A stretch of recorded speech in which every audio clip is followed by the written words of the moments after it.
Welcome to Foodnutt. Jackie Mazzucato here, and today I'm really excited about this recipe that I'm sharing with you. It's actually been inspired by a couple of my very good foodie friends who have Indian origins. So today we're going to do a lamb biryani, and I've been working on this recipe for quite a while, but thank you to David, one of my very good friends who has inspired me with this recipe. So what we're going to do is I'm actually going to put away the traditional mortar and pestle today because I've got a lot of sort of seeds and things like that I'm going to use the spice grinder to actually grind today. So we won't need that. Now the reason I like making these curries, as you know, from scratch is so that you can balance the flavours to what you enjoy. So you can make it as spicy as you like or as flavoursome as you like. But today this is my lamb biryani recipe. So I'm going to need 2 teaspoons of coriander seeds,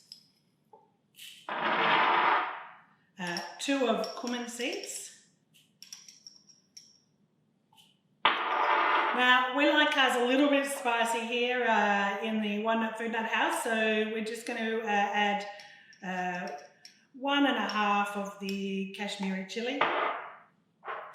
This one here is my Garam Masala. And I always have this already made up in the cupboard. It's a great one just for sort of throwing together with things. Looks like I'm going to need to make some more. A teaspoon of fennel seeds. Oh, they're going everywhere. And just 1/2 teaspoon of peppercorns there.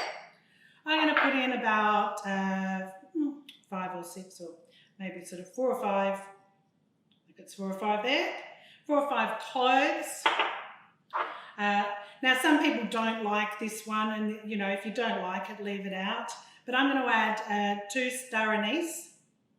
Ooh, it's a very licorice type smell, and I really like that. And probably cardamom pods. I reckon about 1.5 teaspoons of those.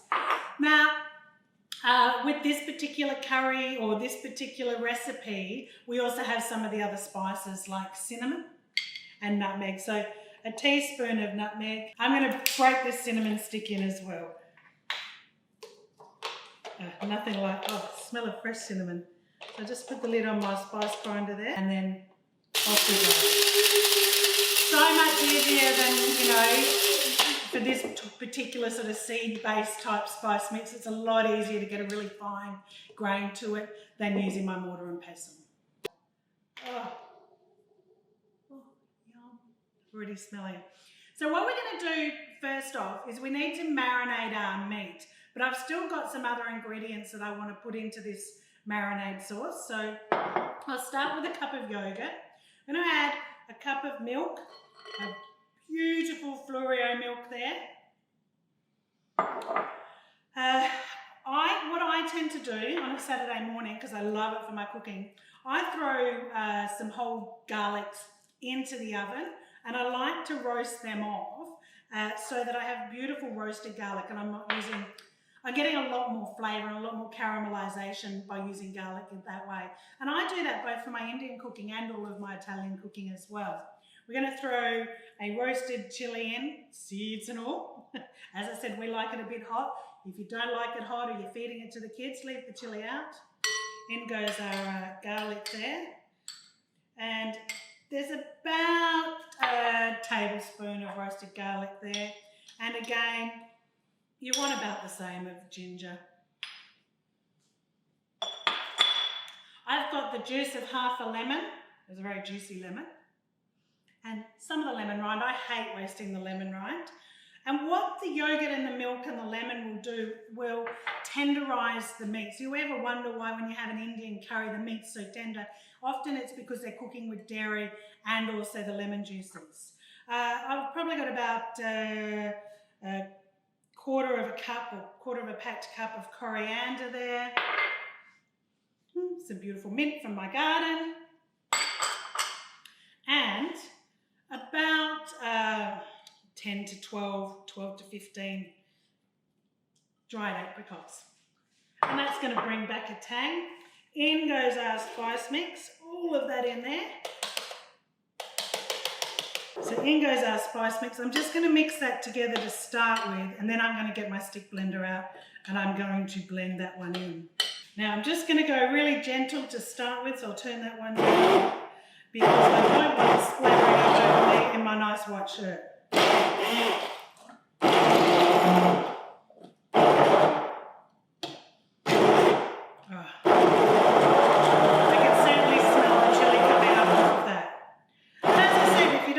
Too hot, chili in.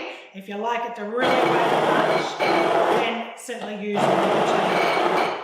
What I'm doing now is making the marinade, but this marinade will actually become the curry sauce, and that's quite traditional. Okay, so we're just now going to add that all beautiful, beautiful marinade, lots of flavour to our lamb. And I'm going to pop that in the fridge for 6 or 7 hours. You can leave it in overnight. One of the things I love about this recipe is you can actually prepare a lot of it ahead of time. And I've cut my meat just sort of, larger chunks. I'm using lamb leg. You can use lamb shoulder, but it's definitely better with those cheaper cuts of lamb. Yes. While that's in the fridge, I'm going to cook up some onions, some raisins, and some cashews. Okay, so what I've got here is I'm going to cook today in the really heavy cast iron pan, and the first thing we're going to do is roast off the onions. Now we want to sort of swelter those off and cook those off very, very slowly on a very, very low heat, because we don't want them to go black, but we do want all that sweetness of the onion to come out, and that'll form more of our curry base. So I've just put some olive oil and some butter into the pan here. I'm going to add the onions. We've sliced those long ways just to keep those sort of fairly consistent size, so you don't have any really large bits or really thick bits, and they're all very similar size. So we'll get those off into the pot, and I'll come back and show you what stage we've taken them. So while we're waiting for those onions to sweat down, because they can take a good sort of 20-30 minutes to really sort of reduce down and get that real sweetness out of them, I'm going to tell you about the wines that I'm going to be pairing the biryani with. We've got this beautiful new range. It's a great summer range, great for when you've just got friends out on the deck, or you're hanging out and you're having a great party. They're really, really great price at $10.99 a bottle. Great savings there, and I've been lucky to get a chance to sample these.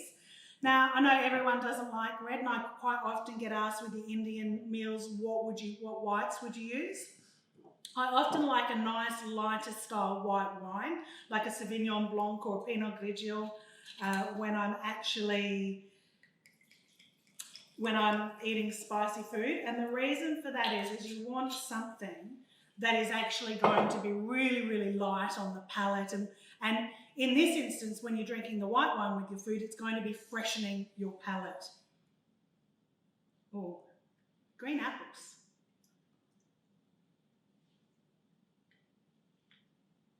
Oh, that's really lovely wine. So yeah, this is the Beet Sauvignon Blanc. I just love the labels. They're very funky and fun, and really, great for summer. So yeah, this one, as I said, has this really nice apples on the nose.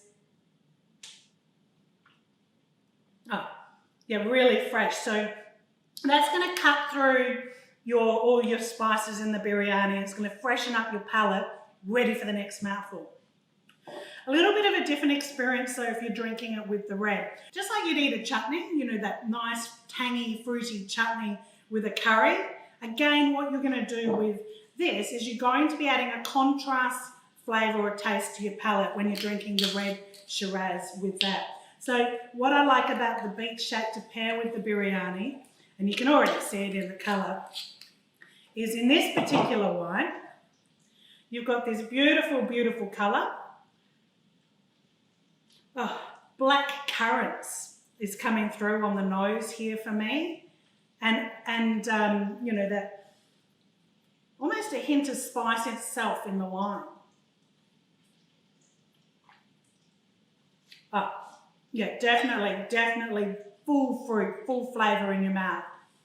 So again, that's going to balance the spices. So whether you want to freshen up your mouth, ready for the next beautiful punch of your biryani, or you just want that nice fruity contrast to bring out more of the flavour of your biryani, you could pair with either the white or the red from Beet Shack.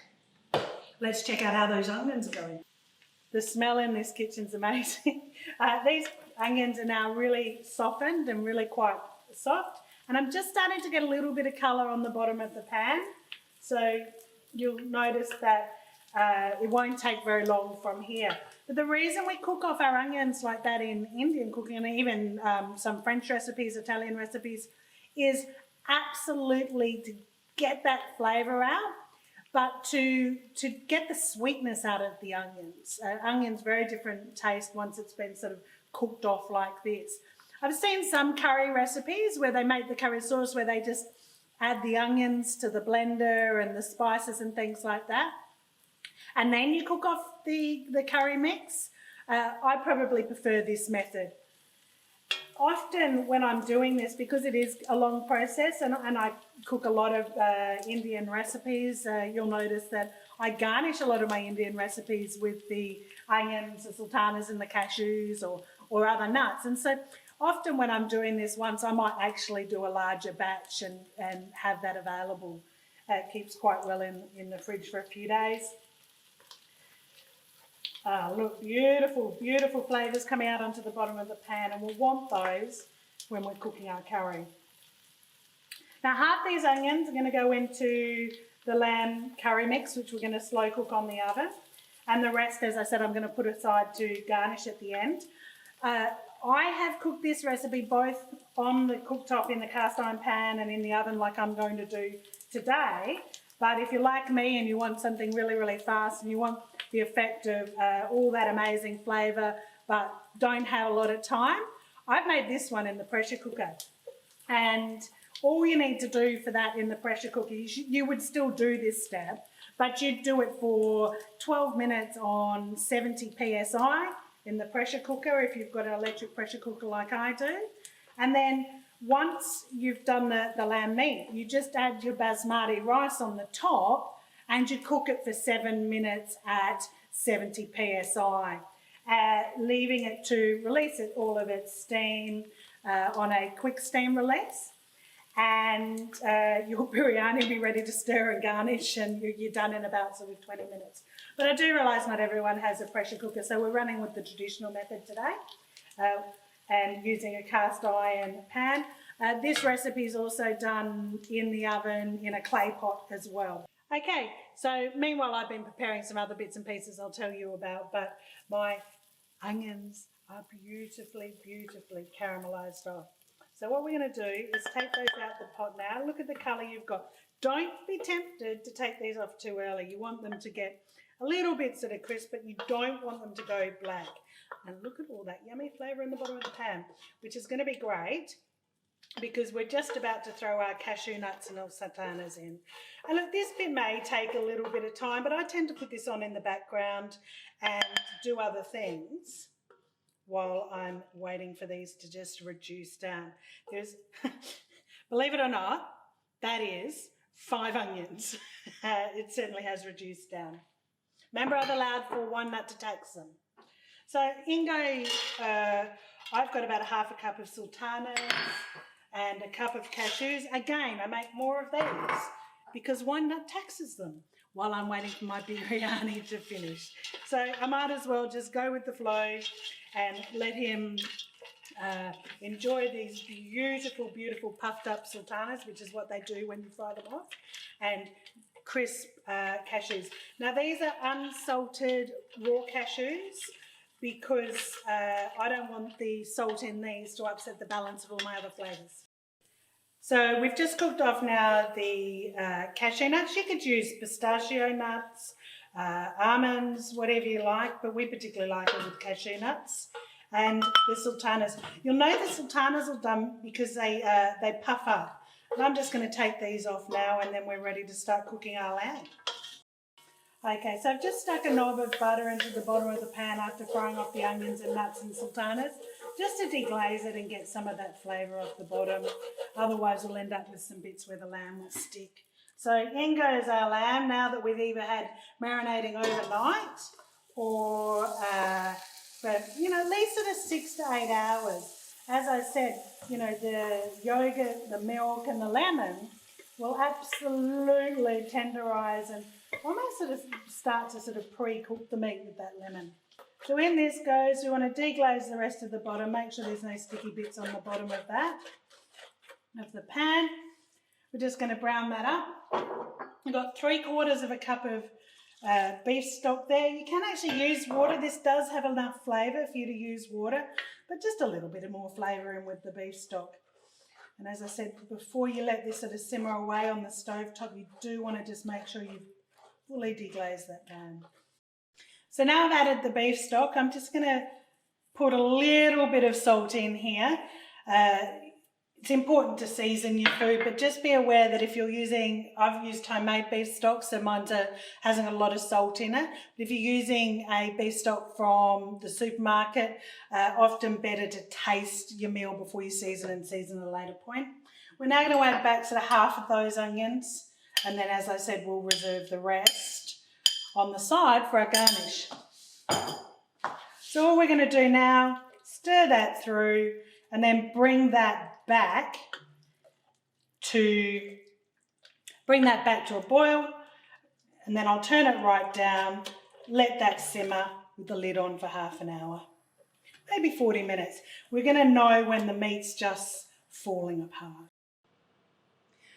Okay, so what are we going to do while our lamb's cooking off? We're going to make some naan bread, and we're going to finish off and get our potatoes ready to go in.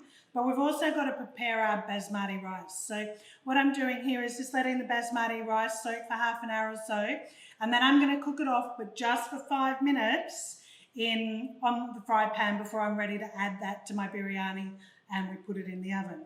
But as I said, I wanted some really nice crispy potatoes. So I've just got about 30 grams of butter there, and I'm just going to pour these over the potatoes. 2 teaspoons of Garam Masala. I've got here some curry powder. You can use curry leaves and things like that, but I like to use curry powder in this particular recipe, and some mustard seeds, and that will just give it a nice look on the table once you serve. A tiny bit of salt. Oh, it's got to season. And then we're ready to go. We're going to toss that through, and when our biryani goes into the oven in the pot, we're going to pop this in as well. The oven's going to be set to 220 for the biryani. Perfect for this. I'm going to get these beautiful, nice, crisp potatoes. That'll give a bit of crunch on the side. I did tell you about how we like it hot in this family, so all I've done here, and this recipe, thank you David, or this little addition is due to my friend David, just diced up some chilies and just over a teaspoon of apple cider vinegar there, and I'm just going to let that sit, ready to serve as a condiment on the side. Okay, so we've got a little bit of downtime, don't we? Time to have a glass of wine while that's cooking off on the oven? No, just a sip. Yum, that's opened up even more now, it's been sitting in the glass. So what I'm going to show you now is some of the other condiments I like to serve. I've done this one before.